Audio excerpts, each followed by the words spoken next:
Rekaman video amatir warga ini memperlihatkan saat pelaku pencurian motor ketakutan, bahkan menangis ketika ditangkap warga usai kepergok menjalankan aksinya. Peristiwa ini terjadi di Gang Masjid 1 Ciracas, Jakarta Timur pada Sabtu sore. Pelaku yang masih remaja ini kedapatan akan membawa kabur motor bebek dari salah satu rumah warga. Korban yang melihat motornya dibawa pelaku langsung berupaya merangkap. Meski sempat berusaha kabur, pelaku akhirnya tertangkap setelah menabrak tembok. Pelaku mengaku melakukan aksinya dengan memanfaatkan situasi sepi saat warga menunaikan ibadah sholat.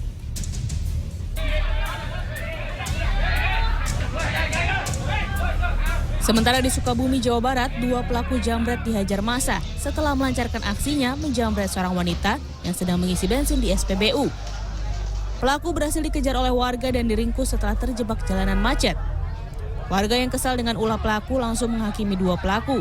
Nyawa pelaku selamat setelah ditangkap oleh polisi yang melintas. Pelaku selanjutnya dibawa ke pos jaga kepolisian di Kecamatan Simpenan, Kabupaten Sukabumi, Jawa Barat pada Sabtu sore. Kedua pelaku selanjutnya dibawa ke Mapolres Sukabumi untuk pemeriksaan lebih lanjut.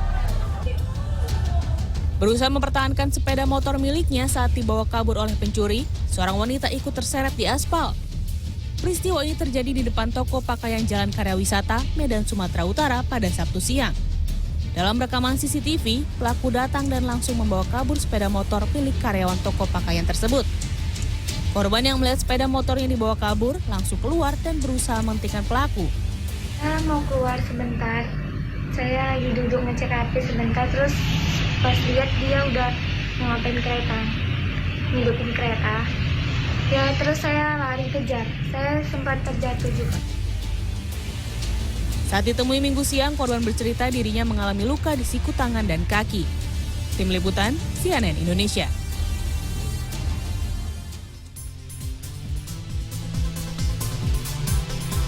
Halo, good morning. Bagaimana kabar Anda di hari Senin ini? Kita berharap sih hari Senin ini kita memulai spirit baru untuk memulai aktivitas. Betul sekali ya, ini harus semangat walaupun ya hari Senin kayaknya berat banget ya untuk memulai hari pertama kerja, tapi tetap aja harus semangat, nggak boleh luntur. Oke, apalagi tanggal-tanggal tua ya. Aduh, nggak apa-apa, bentar lagi berarti. Oke, seperti biasa Good Morning hadir menjumpai Anda bersama saya Alfian Raharjo. Dan saya Sarah Ariyanti, inilah Good Morning selengkapnya.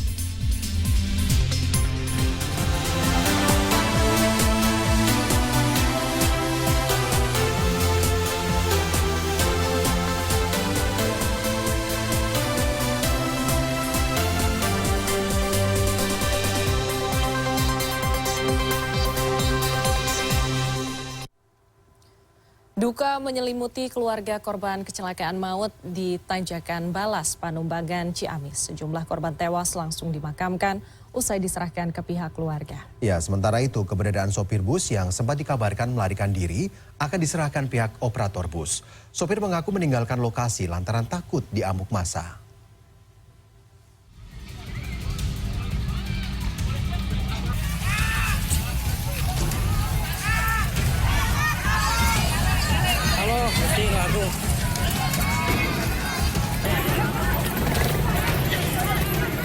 Kecelakaan bus pariwisata yang menabrak sejumlah sepeda motor dan mobil serta menubruk 3 rumah di Panumbangan, Ciamis, Jawa Barat Sabtu petang meninggalkan duka mendalam bagi keluarga korban. Jeffrey dan Enoch, 2 dari 4 korban tewas, tertabrak bus saat berobat dari puskesmas. Bibi dan keponakannya ini dimakamkan pada Sabtu malam dan Minggu pagi. Waktu kejadian mau kemana rencananya, Pak? Ke rumah sakit. Rumah sakit. Puskesmas. Mau ke puskesmas. Berobat apa, Pak?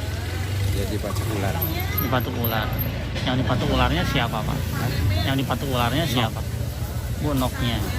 Jadi berapa orang kerabat Bapak yang meninggal? Cuma 2. 2 orang gitu ya. Yang bawa motor sama yang dibonceng ya. Suasana haru juga mewarnai pemakaman salah satu korban lainnya di TPU Kecamatan Sukamulya, Kabupaten Tangerang, Banten, Minggu sore. Keluarga mengatakan korban berangkat ziarah ke Cirebon dan Ciamis bersama ratusan jamaah dari Majelis Taklim Tarbiyatul Muftabin. Kita sebagai keluarga tidak ada firasat ya, tidak ada gimana-gimana ya, setahu kita ya mereka mau berangkat ziarah ya paling hanya pamitan aja. Sementara dari lokasi kejadian, Yuyun, salah satu warga desa Payung Sari, Kecamatan Panumpangan, Kecamatan Ciamis ini tak menyangka rumahnya menjadi korban dari kecelakaan bus pariwisata pada Sabtu lalu. Yuyun mengaku kebingungan dengan kondisi seperti ini. Pasalnya ada 9 orang yang tinggal di rumah ini. Ia berharap perbaikan akan segera dilakukan dengan bantuan dari pihak terkait. Menurutnya, meski hanya bagian depan saja yang rusak, renovasi rumah harus dilakukan keseluruhan karena rumah miliknya tak lagi kokoh. Ya dibongkar semua itu kan, kalau di renovasi ini kan ke belakangnya ada yang robah ini. Bender apa maksudnya? Iya. Goyang. Goyang itu. Oh, Iya. kalau nggak di ini gimana nih? Khawatir. Apanya? Kalau nggak dirombak semua khawatir atau gimana? Ya khawatir ambruk itu. Ini kan udah tua gitu, udah lama itu bangunannya. Oke. Udah ada informasi bantuan? Nggak tahu. Ada 3 rumah yang rusak akibat kecelakaan bus pariwisata ini. Wakil Gubernur Jawa Barat UU Ruzanul Ulum yang meninjau lokasi kejadian pada Minggu siang mengatakan pemerintah Provinsi Jawa Barat akan membantu para korban yang mengalami kerugian jiwa maupun material. Sementara itu, Kepolisian Resort Ciamis mulai menemui titik terang atas keberadaan sopir bus Pandawa yang sempat menghilang. Sopir bus sudah terdeteksi keberadaannya usai koordinasi dengan operator bus Pandawa. Selain akan diserahkan perusahaan, sopir bus mengaku meninggalkan lokasi kecelakaan karena khawatir jadi sasaran amuk massa. Dari sopir, sepintas komunikasi sementara dari pihak perusahaan dengan pihak sopir disampaikan pada saat setelah dari kejadian ada kekhawatiran dari sopir akan dimassa sehingga dia meninggalkan TKP. Akibat kecelakaan maut ini, 4 warga tewas dan puluhan lainnya luka berat serta ringan. Tim Liputan CNN Indonesia. Sementara itu, seorang pengendara sepeda motor terjebak lubang jalan hingga terjatuh saat akan mendahului sebuah truk.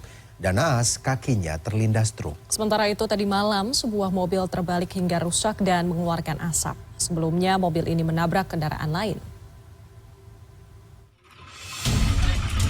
Kecelakaan melibatkan 2 kendaraan terjadi di Jalan Raya Pulau Gelatik, Setia Laksana, Cabang Bungin, Bekasi, Jawa Barat Minggu pagi. Seorang pengendara sepeda motor terjebak lubang jalan hingga terjatuh saat berusaha mendahului truk pengangkut air mineral di depannya. Setelah terjatuh, kaki kanan pengendara motor terlindas truk. Rencananya mau nyalip mobil karena jalan rusak. Dia menghindari jalan rusak, akhirnya terpelanting ke sana.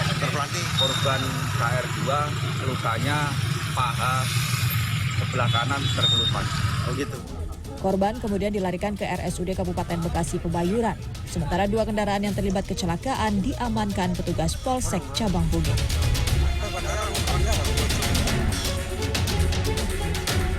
Sebuah mobil terbalik di Jalan Geraha Raya Kecamatan Serpong Utara, Tangerang Selatan Minggu malam. Asap tebal langsung keluar dari bagian belakang mobil yang terbalik. Warga yang khawatir kendaraan meledak langsung berusaha membantu mengeluarkan pengendara dari dalam mobil.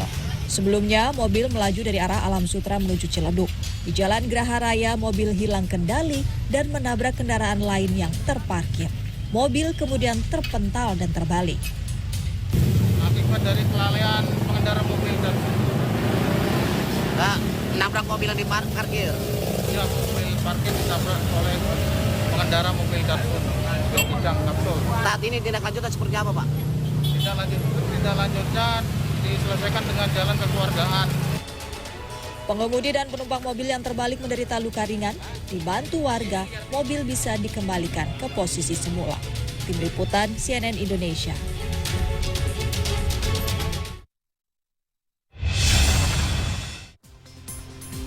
Usai jeda, kami akan ajak Anda untuk bermain salju di tengah hutan di kaki Gunung Slamet Purbalingga. Wah, ternyata di Indonesia ada salju ya.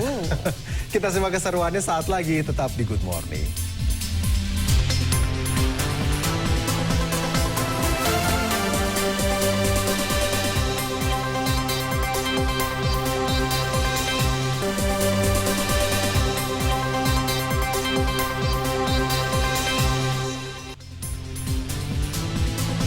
Masih di Good Morning, ratusan atlet ice skating Indonesia unjuk kebolehan dalam kejuaraan nasional ice skating Indonesia Figure Skating National Championship 2022. Ya, selain dari atlet Indonesia, ada juga atlet ice skating luar negeri yang turut berkompetisi dalam kejurnas ice skating yang digelar hingga 23 Mei 2022 mendatang. Dan berikut kami hadirkan liputannya.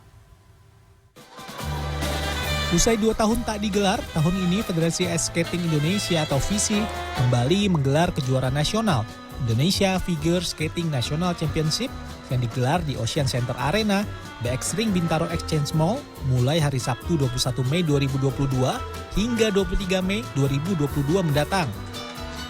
Ratusan atlet ice skating junior dan senior pun menunjukkan aksinya dalam kejurnas ini. Bahkan beberapa atlet ice skating mengaku antusias dan semangat untuk mengikuti kejurnas kali ini, lantaran sudah 2,5 tahun mereka tak ikut kompetisi. Ya, karena kan kita juga ini nasional pertama setelah pandemi, jadi otomatis kita berusaha sebaik mungkin sih yang kita bisa ya. Gitu sih. Kalau aku udah latihan dari lama, terus kan kalau pandemi itu latihannya harus pakai masker, jadi pasti ada perbedaan. Jadi harus latihan nafas yang lebih gitu. Pada tahun ini ada beberapa kategori yang akan dipertandingkan, seperti Basic Starlet, Preliminary, dan lainnya. Selain jumlah peserta yang kian bertambah dibandingkan dengan tahun 2019 yang hanya berjumlah 86 peserta, persaingan pun semakin ketat. Merupakan kejuaraan nasional figure skating tahun 2022, di mana dihadiri atau diikuti oleh 103 atlet, di mana terdiri dari 101 dari 6 provinsi. Ya, dan 2 atlet itu dari Filipina. Kejurnas Ice Skating Indonesia Figure Ice Skating 2022 National Championship ini merupakan turnamen ketiga setelah tahun 2019. Diharapkan kejuaraan ini dapat melahirkan atlet ice skating baru yang dapat berkompetisi di pekan olahraga nasional atau bahkan kompetisi tingkat internasional seperti SEA Games ataupun Olimpiade. Adi Dwinanda, Urip Handoyo, Jakarta.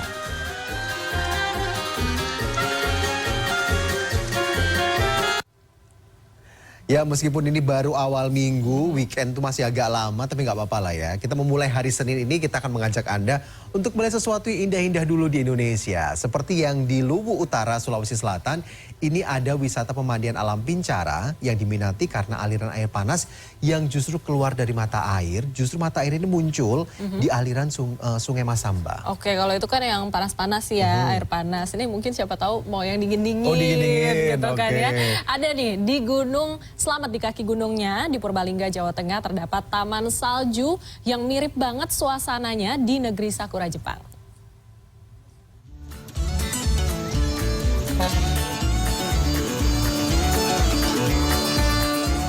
Dengan jarak tempuh sekitar 20 menit dari pusat kota Masamba, objek wisata permandian alam Pincara di Kabupaten Luwu Utara, Sulawesi Selatan tidak pernah sepi. Harga tiket masuk sangat terjangkau, hanya Rp5.000. Para pengunjung bisa menikmati kolam air panas, jernihnya air Sungai Masamba, dan sejumlah lokasi foto yang menarik.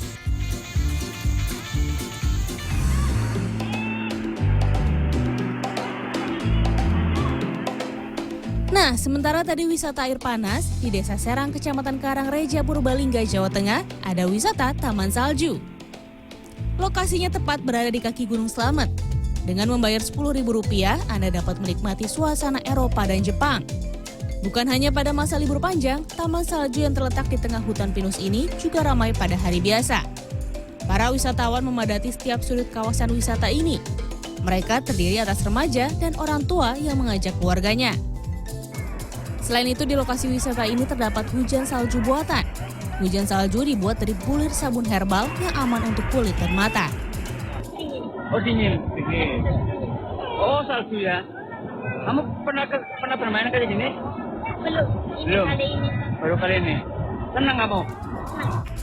Selain buliran salju buatan, deretan pohon pinus dihiasi aneka boneka salju. Tim Liputan CNN Indonesia.